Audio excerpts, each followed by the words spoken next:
Good morning, students. Today I start the new chapter, The Sahnai of Bismillah Khan. This is the story of Ustad Bismillah Khan, who improved this musical instrument Sahnai, and he got Bharat Ratna for his contribution in the field of music. उस्ताद बिस्मिल्लाह खां कौन थे? उन्होंने एक musician थे, संगीतकार थे, जिन्होंने शहनाई को वाद्यंत्र जो म्यूजिकल इंस्ट्रूमेंट शहनाई है इसको काफ़ी इम्प्रूव किया। इन्होंने इसको प्रसिद्धि दिलाई। इसके लिए अपने योगदान के लिए उन्हें म्यूजिक के क्षेत्र में भारत रत्न भी दिया गया। Now see the story line by line. Emperor Aurangzeb banned the playing of a musical instrument called pungi in the royal residence, for it had a shrill unpleasant sound. जो हम एम्परर आप औरंगजेब का नाम आप लोगों ने सुना होगा, उन्होंने जो म्यूजिकल इंस्ट्रूमेंट जिसे पुंगी कहा जाता था उसे रॉयल रेजिडेंस में राज दरबार में बजाने के लिए क्या कर दिया था, उन्हें उस पर बैन लगा दिया था, उसको उस पर रोक लगा दी थी, क्योंकि उसकी आवाज़ बहुत अप्रिय थी और कर्कश प्रतीत होती थी। पुंजी became the generic name for reeded noise makers. नरकुल नट से, यानी पेड़ की शाखा से, जिसे नरकुल भी कहते हैं, नरकुल नट से बने शोर मचाने वाले सभी वाद्य यंत्र के लिए जातिगत नाम क्या हो गया, पुंगी हो गया। यानी जो भी नरकुल से या नट से जो भी वाद्य यंत्र बनाए जाते थे सबका नाम क्या हो गया था, पुंगी हो गया था। और वो ऐसे वाद्य यंत्र जो शोर मचाते थे तो वो क्या हो गया, उसका नाम क्या हो गया, पुंगी हो गया।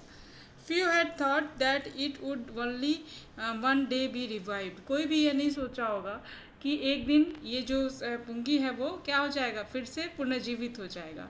ए barber of a family of professional musician, एक नाई क्या जो परिवार जो एक प्रोफेशनल म्यूजिशियन थे, ठीक है, who had access to the royal palace, जिनकी पहुंच जो थी राज दरबार तक थी, decided to improve the tonal quality of the पुंगी, जिन्होंने पुंगी की जो टोन है उसको, टोनल क्वालिटी है पुंगी की जो टोन की जो गुणवत्ता है उसको इम्प्रूव करने की सोची।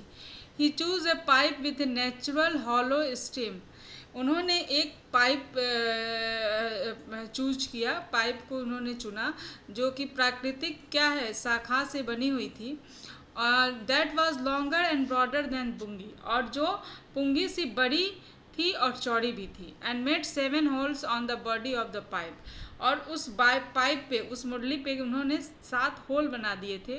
When he played on it, closing and opening some of these holes, soft and melodious sounds were produced. जब वो उसे बजाते थे और उसके जो होल्स उस पर बने हुए थे 7 होल्स, उसको जब खोलते थे या बंद करते थे तो काफ़ी मधुर जो है आवाज़ जो है उसमें से उत्पन्न होती थी। He played the instrument before the royalty and every one was impressed, उन्होंने राज दरबार में उसको बजाया जिससे सारे लोग क्या हुए, इम्प्रेस्ड हुए, प्रभावित हुए। The instrument so different from the pungi, वो जो वाद्य यंत्र था वो पुंगी से क्या था, काफ़ी अलग था।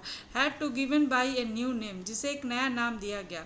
As the story goes, since it was first played on the साज चैम्बर, जैसे कि कहानी बताई जाती है कि इसे पहले शाह दरबार में बजाया गया था, एंड वॉज प्लेड बाई नाई, और एक नाई बार्बर के द्वारा बजाया गया था। So the instrument was named the shehnai, इसीलिए इसका नाम क्या दिया गया, शहनाई।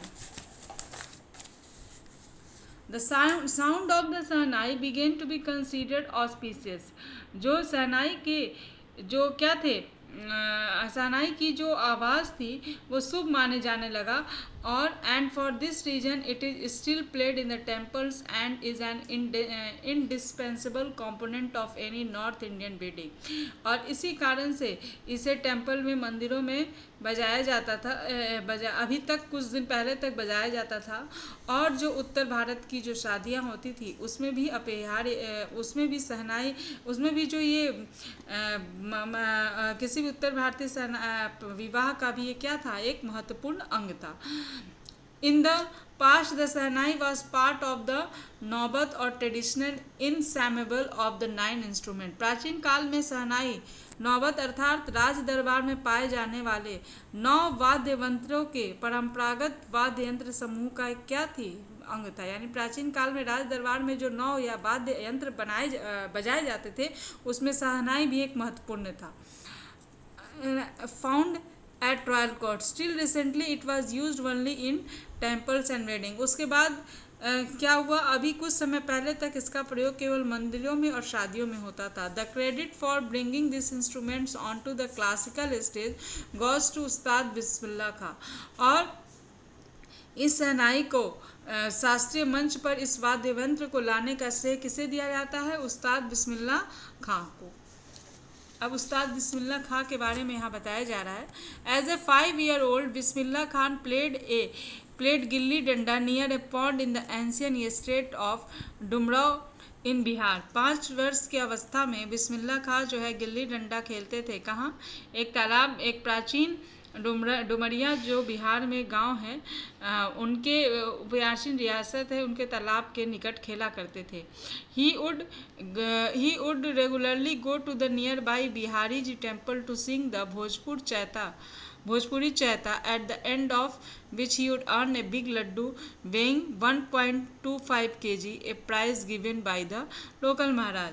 और वो नियमित रूप से बिहारी टेम्पल जाते थे जहाँ पर भोजपुरी चैता वो गाते थे और अंत में उन्हें एक लड्डू इतने की 1.25 kg का लड्डू इनाम में दिया जाता था, वहाँ के जो लोकल महाराज थे, जो स्थानीय महाराज थे, उनके द्वारा।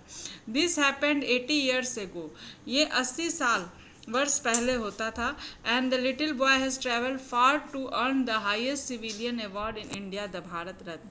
और इस छोटे लड़के ने भारत के सर्वोच्च नागरिक पुरस्कार भारत रत्न को प्राप्त करने के लिए बहुत लंबी यात्रा की। बॉर्न ऑन 21 मार्च 1916, इनका जन्म 21 मार्च 1916 को हुआ था। Bismillah belongs to a well known family of musicians from Bihar. Bismillah जो थे वो बिहार के में संगीतकारों के एक प्रसिद्ध परिवार से संबंध रखते थे। इस ग्रैंडफादर रासोल बख्श खान, उनके दादा का नाम क्या था? Rasool Bakhsh Khan was the shehnai nawaz of the Bhojpur king's court. Bhojpur के राज्य दरबार में उनके जो दादा थे वो शहनाई नवाज मतलब शहनाई बजाया करते थे। His father Paigambar Bakhsh and the paternal ancestors were also great shehnai players. उनके पिता जो थे पैगंबर बख्श और दूसरे जो उनके पूर्वज थे, वो भी प्राचीन पूर्वज थे, वो भी क्या थे? एक महान शहनाई वादक थे। आज मैं इतना ही बता रही हूँ आप लोगों को, कल मैं 5th पैराग्राफ से स्टार्ट करूँगी। Okay, thank you.